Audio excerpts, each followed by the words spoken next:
So we understand what is the optical property, और क्या किराल centre से और ऑप्टिकल प्रॉपर्टी जो क्लास 12th-11th में हमने पढ़ा था, किराल सेंटर, इसेंशियोमर्स और भी बहुत सारे एनेंशियोमर्स वगैरह के बारे में डिटेल में हम इसमें समझेंगे। क्या बोलेंगे? सबसे पहले हम स्ट्रक्चरल फीचर में हम सबसे पहला पॉइंट जो समझेंगे that is absolute configuration. Absolute configuration. See, जब हमारे पास कार्बन एक है, एक कार्बन के पास हमने ऐसे 4 अटैच ग्रुप लगाए हैं जिसमें एक हाइड्रोजन, दूसरा वाला R, तीसरा वाला अमोनियम ग्रुप है और चौथा वाला क्या है, कार्बोक्सिलिक ग्रुप है। तो ये 4 में 4 बिल्कुल डिफरेंट है। अगर आप first group, second group, third group, fourth group, चारों डिफरेंट है। इस वजह से हमने इस कार्बन को क्या बोला है, किराल कार्बन बोला है। तो ये जो किराल कार्बन है, ये यही बताता है कि 4 हमारे पास डिफरेंट ग्रुप्स हैं, और बिकॉज ऑफ दीज एसिमेट्री, इसमें कोई भी सिमेट्री हमको नहीं मिलेगी, that's why it is asymmetry. Asymmetry की वजह से हम इसको बोल सकते हैं कि दे show absolute configuration. And biological system में एब्सोल्यूट कॉन्फ़िगरेशन कौन कौन शो करता है, अमाइनो एसिड शो करता है और शुगर शो करता है। तो इसका काम ये है कि ये जो 4 डिफरेंट ग्रुप्स हैं हमारे पास में, ये शो करते हैं दे हैव एब्सोल्यूट कॉन्फ़िगरेशन। अब हम इसमें समझेंगे कि जो ये, अगर हम इसकी इमेज बनाएं, अगर हम इसकी इमेज, ये बेसिक क्लास 12 केमिस्ट्री है, अगर हम यहाँ पे एक ऐसा मिरर लगाते हैं, ठीक है, दिस वाज द मिरर। तो अगर यहाँ पे हाइड्रोजन है और यहाँ पर मैंने ऐसे बनाया था, यहाँ पे अमोनियम ग्रुप है और यहाँ पे R है और यहाँ पे COOH है। तो अगर हम इसका मिरर इमेज देखेंगे तो यहाँ पर ये ऐसा दिखेगा, राइट, ये ऐसा दिखेगा, और यहाँ पे ये ऐसा दिखेगा। तो ये क्या हो गए, 2 मिरर इमेज बने। मतलब ये एसिमेट्री की वजह से इसमें हमें 2 मिरर इमेज देखने को मिलेंगे। और because of polarly active, because of absolute configuration, ये ऑप्टिकल एक्टिव होंगे। जब भी कोई चीज ऑप्टिकल एक्टिव होती है, इसका मतलब वो प्लेन पोलराइज लाइट के अंदर मूव करेगी। ये भी अपनी जगह मूव, ये भी मूव करेंगे ये सारे। तो जैसे ही मूव करेंगे, तो मूव करने की वजह से इनके क्या कॉन्फ़िगरेशन बन सकते हैं। माने एक पेन को हम ऐसे रख के देखें और शीशे में वो हमको ऐसा दिखेगा। अगर हम सेल्फी लेते हैं तो ऐसे लेते हैं और दिखता उल्टा, पीछे की चीज उल्टी दिखती है। तो सेम वाइज इसमें भी यही पैटर्न होता है। तो जब हम ऐसा इसमें बनाते हैं तो इसको हम बोलते हैं स्टीरियोमर्स। ये स्टीरियोमर्स जो होते हैं, ये इमेज जो होते हैं एक दूसरे पे नॉन सुपरिम्पोजेबल होते हैं, पॉसिबल होते हैं। और इसी वजह से जो नॉन सुपरिम्पोजेबल होने की वजह से हम इसको क्या बोलते हैं, एनेंशियोमर बोलते हैं। तो इसमें हम देख सकते हैं कि because of the 2 different forms, इसलिए हम इसको क्या बोलेंगे, इसेंशियोमर बोलेंगे।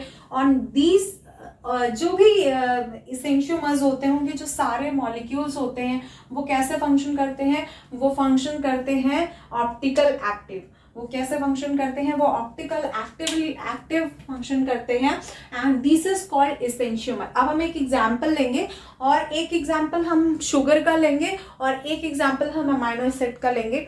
बिकॉज जब हम शुगर करेंगे तो हम इसको रिकॉल कर सकते हैं, डीएल सिस्टम, एनेंशियोमर, और ये बहुत इंपॉर्टेंट है, कॉन्सेप्ट वाइज भी इंपॉर्टेंट है, क्योंकि क्वेश्चंस बहुत ब्रीफ में तो नहीं मिलेगा आपको, छोटे मोटे क्वेश्चन बी सेक्शन के मिल सकते हैं। तो let's start with an example. तो सबसे पहले हम एग्जांपल बना रहे हैं। So see, this is the example of sugar. इसके बाद हम अमाइनो एसिड का भी देखेंगे। तो अगर हम शुगर का डीएल सिस्टम देखेंगे, तो डीएल सिस्टम में उसमें हम पहली बात तो हमने एल ग्लिसराइड और ग्लिसरल्डिहाइड का एग्जांपल लिया है। इसमें जो हम नंबरिंग करते हैं वो 1 2 3 ऐसे करते हैं। 1 2 3 ऐसे करेंगे, ठीक है। तो इसमें हम अगर देखें हाइड्रोजन अगर हमारे हाथ के लेफ्ट हैंड साइड होता है, मैंने ऐसे ही ट्रिक बनाया था कि अगर हाथ के लेफ्ट हैंड साइड होगा, जब भी आप कॉपी में या कंप्यूटर स्क्रीन पे जब आप एग्जाम देने जाएंगे, तो अगर आपके लेफ्ट हैंड साइड में, देखिए लेफ्ट हैंड साइड है मेरा, लेफ्ट हैंड साइड में अगर हाइड्रोजन होगा then we are called L glyceraldehyde, और अपोजिट में ऑब्वियसली डी ग्लिसरल्डिहाइड होता है। तो this is one of the example of enantiomer. Enantiomer का जो so this is the example of amino acid. Amino acid में डीएल सिस्टम का अगर हम एग्जाम्पल देखें, वैसे और भी बहुत सारे एग्जाम्पल्स हैं, तो जब हम एमाइनो एसिड्स को डीप में जाएंगे तो हम देख लेंगे। यहाँ पर हमने एलेनिन यूज किया है क्योंकि बहुत ही सिंपल है, इजी है अंडरस्टैंड करने के लिए। जैसे मैंने आपको बताया कि एलेनिन का स्ट्रक्चर हम अगर देखें तो यहाँ पे इस तरह से हम कार्बन, यहाँ पे अल्फा कार्बन नोटिफाई करेंगे और ये अल्फा बीटा कार्बन हो गया। तो अल्फा बीटा गामा डेल्टा और एप्सिलॉन, हम इस तरह से इसको हम इंडिकेट करते हैं। तो यहाँ पे अगर आप देखेंगे तो यहाँ पे लेफ्ट हैंड साइड हाइड्रोजन है, इसलिए मैंने इसको एल एलेनिन लिखा है। तो लेफ्ट हैंड साइड की वजह से ही मैं इसको एल एलेनिन, और ये इस तरह से।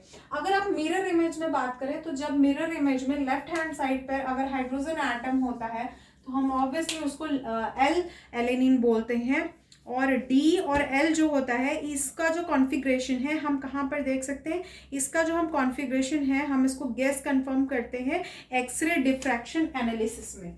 इसको हम कंफर्म करते हैं एक्सरे डिफ्रैक्शन एनालिसिस होती है, उसमें हम इसको कंफर्म कर सकते हैं, उसको देख सकते हैं। तो इस टेक्निक्स के थ्रू हम इस स्ट्रक्चर को हम देख सकते हैं। ये जो हमने ऐसा बॉन्ड बनाया है ये थोड़ा सा आपको अगर आप बुक में देखेंगे तो इस तरह का देखने को मिलेगा, बिकॉज ये टेट्राहेड्रल स्पार्टियल अरेंजमेंट होता है, बट हम कॉपी में इस तरह से बनाते हैं।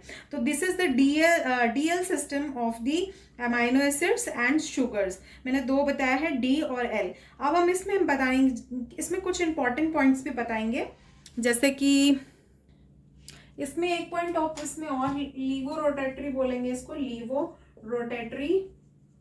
तो ये कैसे मूव करता है left side to left side, और इसको बोलते हैं डेक्सो रोटेटरी। तो ये कैसे मूव करेगा, ये राइट टू राइट मूव करेगा। तो इसको पढ़ने के बाद हमें एक और चीज समझनी है, वो है आरएस सिस्टम। आरएस जो सिस्टम होता है कॉन्फ़िगरेशन का, वो भी एक इम्पॉर्टेंट कॉन्सेप्ट है जिसको हमको इंक्लूड करना है to understand the structure of the amino acid. So for this video, this is up. I hope you like it. If you like it, please subscribe and